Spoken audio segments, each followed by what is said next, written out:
और अब आइए खास रिपोर्ट को तफसील से देखते हैं। पीएम नरेंद्र मोदी ने सोमवार को कांग्रेस पार्टी की आलोचना करते हुए कहा कि प्रमुख विपक्षी दल ने दशकों तक भारत में पंचायती राज संस्थानों को सशक्त बनाने के लिए कोई महत्वपूर्ण कदम नहीं उठाया। पीएम मोदी ने जम्मू कश्मीर का उदाहरण देते हुए कहा कि 2019 में आर्टिकल 370 हटने के बाद से केंद्र शासित प्रदेश में जमीनी स्तर पर लोकतंत्र स्थापित हुआ है। सोमवार को हरियाणा के सूरजकुंड में आयोजित 2 दिवसीय क्षेत्रीय पंचायती राज परिषद को संबोधित करते हुए पीएम मोदी ने जम्मू कश्मीर की मिसाल देते हुए कहा कि 2019 में आर्टिकल 370 के निरस्त होने के बाद से केंद्र शासित प्रदेश में जमीनी स्तर पर लोकतंत्र स्थापित हुआ है।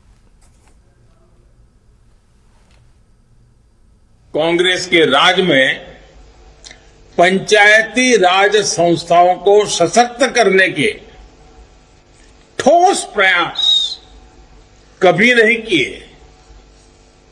ज्यादातर कार्रवाई आंकड़ों में और कागजों में ही सीमित रही और जम्मू कश्मीर तो इसका सबसे बड़ा उदाहरण है।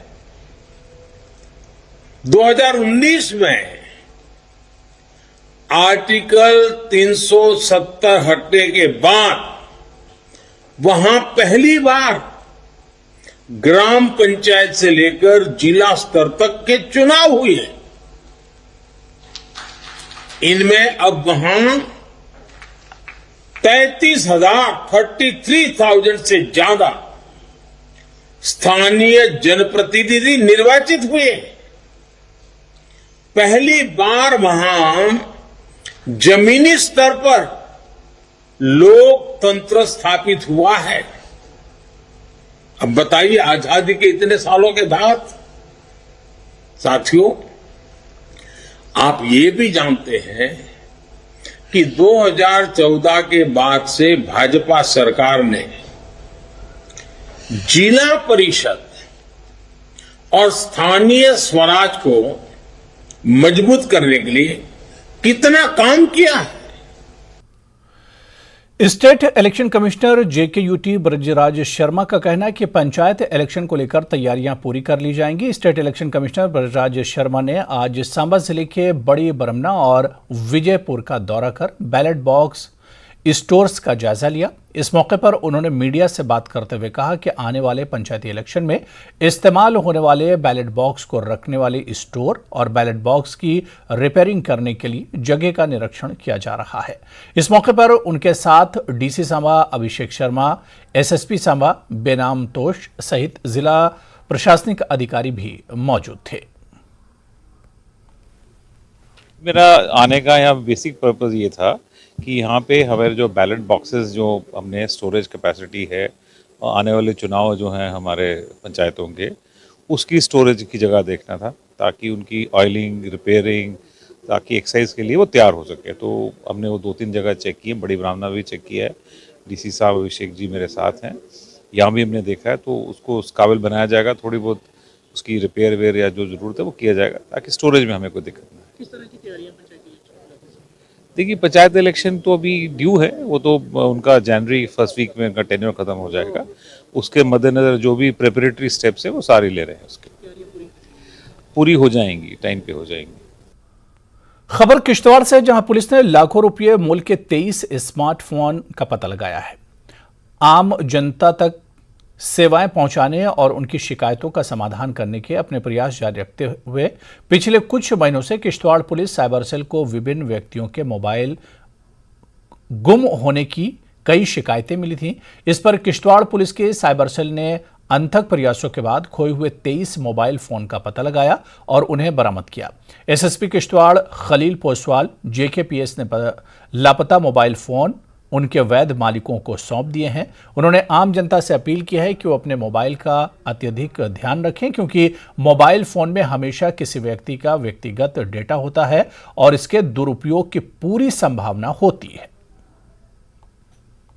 Able to trace out additional 22 mobile phones, 22 जो एडिशनल फोन हमने ट्रेस किए हैं उनके ओनर्स को बुलाया है और उनको आज हैंड ओवर किया गया है आफ्टर देयर आइडेंटिफिकेशन। मैं बताना चाहूँगा कि जब भी किसी इंडिविजुअल का मोबाइल फ़ोन खो जाए, आपको इमीडिएटली पुलिस के पास रिपोर्ट करना है। कोशिश करें कि आपके पास बिल या EMI नंबर उसका अवेलेबल हो, उसको हम ट्रैकिंग पे लगा सकते हैं। जब भी कोई उसको इस्तेमाल में लाएगा या अपने किसी भी एक्टिविटी में कहीं उसको या कोई भी पार्ट भी यूज़ करेगा तो उसको हम इजीली ट्रेस कर सकते हैं। और बाकी लोग जिनको मिलता है किसी का फ़ोन, वो ध्यान रखें कि आप नियरेस्ट पुलिस स्टेशन में वैसे भी हैंड ओवर कर दिया करें, बिकॉज आपको लीगल प्रोविजंस एंड इम्प्लीकेशंस में फेस करने का ऐसे सिचुएशन बनेगी। आई वुड रेकमेंड कि प्लीज़ विलफुली फ़ोन जो किसी इंडिविजुअल का मिलता है थाना चौकी में दे दें, नहीं तो कानूनी कार्रवाई आपके खिलाफ होगी। 7वां लद्दाख दीपल नागम डिस्टेंस 2023 उत्सव आज लेह पैलेस के रॉयल कोर्टयार्ड में शुरू हुआ। लद्दाख के गौरवशाली अतीत का जश्न मनाने और इस पर गर्व करने के लिए लद्दाख स्वायत्ता पहाड़ी विकास परिषद लेह ने लेह पैलेस के रॉयल कोर्टयार्ड में यूटी लद्दाख घोषणा दिवस के अवसर पर इसका आयोजन किया।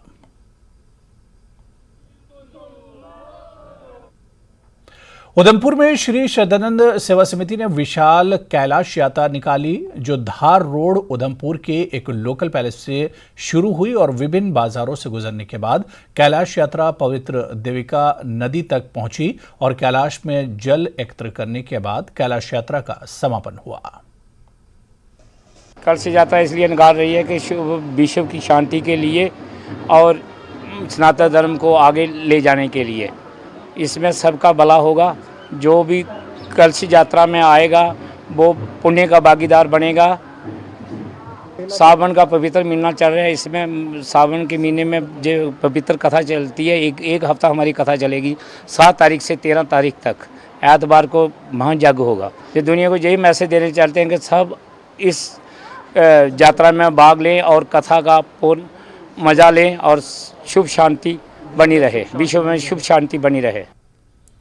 अतिरिक्त उपायुक्त पुंछ संदेश शर्मा ने सोमवार को विभिन्न ग्रामीण विकास और संबंध क्षेत्र योजनाओं के तहत विभिन्न विभागों द्वारा निष्पादित विकास कार्यों की भौतिक और वित्तीय प्रगति की समीक्षा की। बैठक के दौरान सभी अधिकारियों को संपूर्ण एवं ईमानदारी से काम पर निर्धारित समयावधि में भौतिक एवं वित्तीय 100% लक्ष्य प्राप्त करने का सख्त निर्देश दिया गया। सारे कंसर्न ऑफिसर सारे आए हुए थे, तो हमने डिटेल रिव्यू लिया इसका और कंसर्न वर्क्स भी मैं विज़िट करूंगा जाते हुए मैं। तो इसमें सारा परफॉर्मेंस तकरीबन सेटिस्फैक्ट्री ही था PHE का। और मिशन इंद्रधनुष आज ही शुरू हुआ है यहाँ पर, तो उसका भी प्रोग्रेस ठीक है, यहाँ पर स्टार्ट हुआ है आज। तो बाकी law and order related SDPO साहब भी प्रेजेंट है यहाँ पर, तो उनसे डिस्कस कर लेता हूँ मैं। तो रिगार्डिंग बाकी इश्यूज़ के रिलेटेड जो भी थे इश्यूज़ रिलेटेड पब्लिक के, तो वो डिस्कस हुए सारे इन डिटेल में। तो इसमें जो भी एक्शन ज़रूरी हो हम लेंगे। कंसर्न नोटिस में जो मसले आए हैं सब लेंगे उसमें। ठीक है, थैंक यू। जिला बांडीपुरा के शलोद सोनावारी में एक गरीब कुंबे ने महकमा जल शक्ति के खिलाफ एहतजाज करते हुए कहा कि इनके पास गुज़िश्ता 40 बरसों से 3 मरला सरकारी जमीन थी, जिस पर महकमा फिल्ट्रेशन प्लांट के लिए संप हाउस तामीर कर रहा है। एहतजाज में शामिल कुंबे का कहना था कि एक तरफ हुकूमत ने कहा था कि बगैर आराजी के गरीब कुंबों को 5 मरला तक आराजी फराहम की जाएगी, लेकिन दूसरी जानब इनके पास सिर्फ 3 मरला आराजी मौजूद थी, लेकिन इनसे वो भी छीनी जा रही है। उन्होंने सरकार से इसके मुतबादिल ज़मीन या मुआवजा फराहम करने का मुतालबा किया। इधर महकमे जल शक्ति के अफसर ने न्यूज़ 18 को बताया कि इस कुंबे ने गैर कानूनी तौर पर इस ज़मीन पर कब्जा जमा रखा है और इनके पास कोई दस्तावेज मौजूद नहीं है जो इनके मालिकाना हुकूक की निशानदही करें।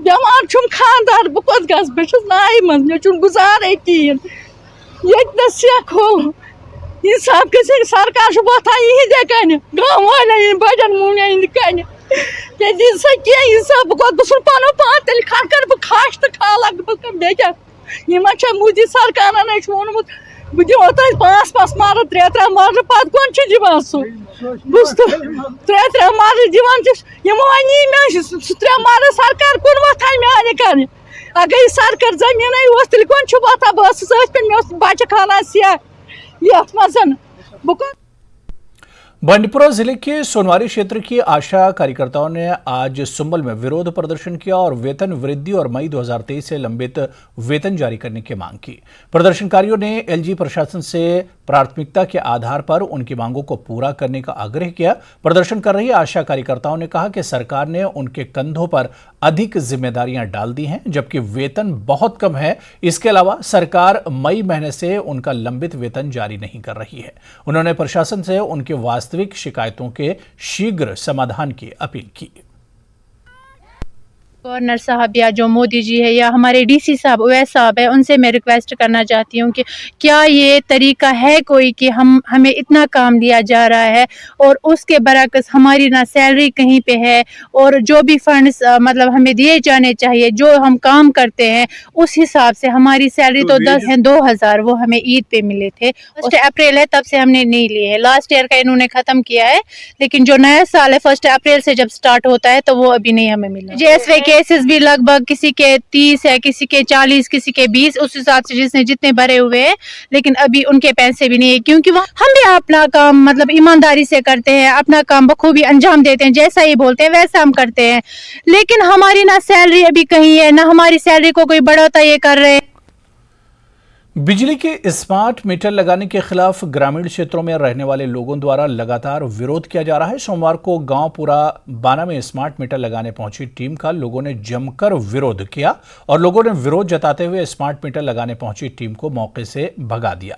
वहीं मौके पर पहुंची पुलिस में गांव के सरपंच के दर्शन चौधरी उर्फ मोलू को गिरफ्तार कर लिया, जिसके बाद लोगों ने बिजली विभाग के खिलाफ जमकर नारेबाजी की और काफी संख्या में लोग पुलिस थाने के बाहर जमा हुए। गांव के लोग मांग कर रहे थे कि सरपंच को जल्द से जल्द रिहा किया जाए। हालांकि पुलिस विभाग ने कुछ समय बाद लोगों के गुस्से को देखते हुए सरपंच को रिहा कर दिया। सर इन्हें लोग अगर मीटर लाने ना तो मैं मीटर नहीं लगन देगा। अपने हक वास्ते लड़ना, मैं लोगों वास्ते लड़ना, मैं लोग बनाए दा, मैं इन्हें नहीं दिखना, मैं लोगों देखना। अगर लोग देना रात मीटर नहीं लगन देगा या अपनी जान भी देने पाओ। एक चीज़ दूआ ये अगर जबरदस्ती लाने या पुलिस के थ्रू लवाने, पर्चे लवाने, हूँ आके मैं उन्हें पर्चा लाने पर जमान तो जेल कट्टी लगा, मगर इंदे लोगों वास्ते पिछा नहीं हटगा। मीटर जेडे ना बिल्कुल लगन दे। बीजेपी के प्रदेश उपाध्यक्ष एवं पूर्व मंत्री चौधरी श्यामलाल ने सोमवार को आरएसपुरा के मुख्य बस स्टैंड में बने अत्याधुनिक यात्री शेड एवं बस यूनियन आरएसपुरा कार्यालय का उद्घाटन किया।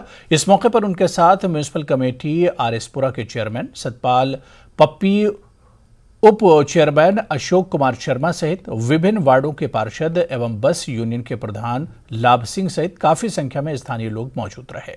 इस मौके पर पूर्व मंत्री चौधरी श्यामलाल ने म्युनिसिपल कमेटी आरएसपुरा के अध्यक्ष तथा सभी पार्षदों की सराहना करते हुए कहा कि उनके प्रयासों के कारण आरएसपुरा कस्बे में तेजी के साथ विकास काम किए जा रहे हैं और खासकर मुख्य बस स्टैंड में आधुनिक सुविधाओं से भरपूर यात्री शेड बनाने से जहां पर पहुंचने वाले यात्रियों के साथ साथ आम लोगों को भी काफी लाभ मिलेगा।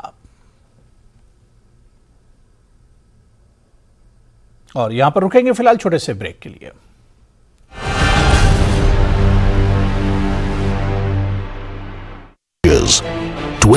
में 88 छात्र मिले आई फ्लू से संक्रमित। स्कूल में कैंप लगाकर किया गया इलाज। स्वास्थ्य विभाग स्कूलों छात्रावासों में लगा रहा है हेल्थ कैंप। प्रदेश में आज नए 19 जिलों का विधिवत उद्घाटन। सीएम अशोक गहलोत वर्चुअली करेंगे उद्घाटन। नए जिला मुख्यालयों पर मौजूद रहेंगे मंत्री। गरियाबंद में तेंदुआ का आतंक जारी। मवेशियों का कर रहा शिकार। ग्रामीणों में भारी दहशत। छतरपुर में स्टंटबाज कलाकार की मौत। करतब दिखाते समय फेफड़ों में चला गया था पेट्रोल। जिला अस्पताल में इलाज के दौरान हुई मौत। इंदौर में बाइक सवार युवकों का हंगामा। पेट्रोल बम फेंककर की आग लगाने की कोशिश। सीसीटीवी में घटना कैद। पुलिस ने अज्ञात के खिलाफ दर्ज किया मामला। जगदलपुर में भीषण सड़क हादसा। 2 कारों के बीच भीषण भिड़ंत। हादसे में 1 बच्चे समेत 6 लोग घायल। भानुपुरी थाना क्षेत्र का मामला। बलरामपुर के डुमरखी गांव में दिखा अद्भुत नजारा। शिवलिंग पर बना मशरूम का शेषनाग के स्वरूप, जानकारी लगते ही लोगों की उमड़ी भीड़। रायपुर में सीए स्टूडेंट्स का राष्ट्रीय सम्मेलन, कार्यक्रम में शामिल हुए सीएम भूपेश बघेल। दीनदयाल ऑडिटोरियम में कार्यक्रम का आयोजन। दुर्ग में सीआईएसएफ की आईजी पर भतीजी को बंधक बनाने का आरोप। बिहार से आई महिला विकास टीम ने युवती का किया रेस्क्यू। उतरी थाना क्षेत्र का मामला। अंबिकापुर के सुपलगा में कीचड़ भरे रास्ते से ग्रामीण परेशान। वीडियो बनाकर किया वायरल, सड़क बनाने की कर रहे मांग। दुर्ग के 2 रेलवे स्टेशनों को पीएम की सौगात। दुर्ग के 2 स्टेशनों का होगा पुनर्विकास। दुर्ग और पावर हाउस स्टेशन होगा विश्वस्तरीय। कोरबा में छात्रा ने फांसी लगाकर की खुदकुशी। घर में अकेली छात्रा ने लगाई फांसी। वजह का अब तक नहीं हुआ खुलासा, जांच में जुटी पुलिस। गरियाबंद के पांडुका क्षेत्र में दंतैल हाथी का आतंक। रात भर गांव में घुसकर मचाया उत्पात। फसलों को पहुंचाया बड़ा नुकसान। 12 से ज्यादा गांवों में हाई अलर्ट जारी। बलरामपुर में ब्रेक के बाद एक बार फिर आपका स्वागत है। क्या कोई बगैर आंखों की रोशनी के खुद पढ़कर दूसरों को शिक्षित कर सकता है? शायद आपका उत्तर ना में होगा, पर गुजरात की एक महिला ने सच में इसे कर दिखाया है। आप भी जानिए मुक्ताबेन की कहानी इस रिपोर्ट के जरिए।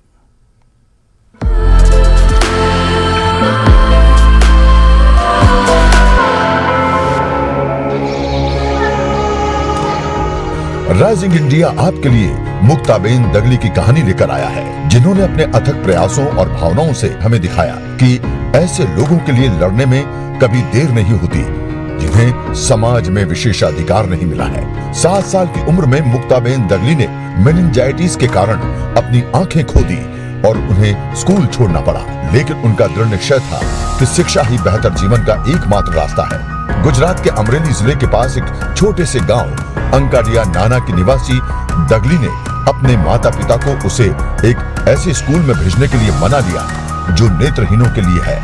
ये एक दुखद खबर थी जिसने उसकी जिंदगी बदल दी। 14 साल की उम्र में दगली को पता चला कि उसके एक दोस्त की उसके माता पिता द्वारा कथित तौर पर अंधे होने के कारण जहर खिलाए जाने के बाद मृत्यु हो गई, और इस घटना के बाद दगली ने दिव्यांगों की सेवा करने का फैसला किया। दगली भाग्यशाली थी कि उसे ऐसा जीवन साथी मिला जो उसके लक्ष्यों के अनुरूप था। 1995 में दगली ने अपने पति के साथ प्रज्ञा चक्षु महिला सेवा कुंज की शुरुआत की, एक ऐसा गैर लाभकारी संगठन जो नेत्रहीन लड़कियों को शिक्षा, भोजन, आवास प्रदान करता है। आज इस संस्था में 200 लड़कियां हैं, 20 बुजुर्ग माता हैं, 35 ऐसी लड़कियां हैं कि जो अपने आप कुछ कर नहीं पाती हैं, जो मल्टी हैंडीकैप हैं, उनको लड़ाना, कपड़े पहनाना आदि सब उनका जो नित्य क्रम है वो हम खुद कर रहे हैं।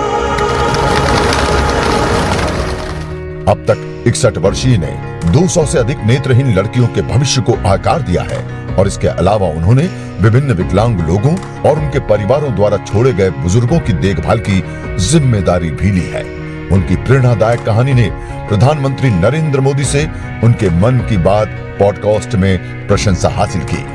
मुक्ताबेन दगली को पद्मश्री सहित 50 से अधिक पुरस्कार प्राप्त हुए हैं। वो कई लोगों के लिए प्रेरणा है और उनका साहस उभरते भारत की शक्ति का प्रतिबिंब है। हम न्यूज़ 18 नेटवर्क पर बाधाओं को तोड़ने और मैं कर सकती हूं में विश्वास करने के लिए दगली को सलाम करते हैं।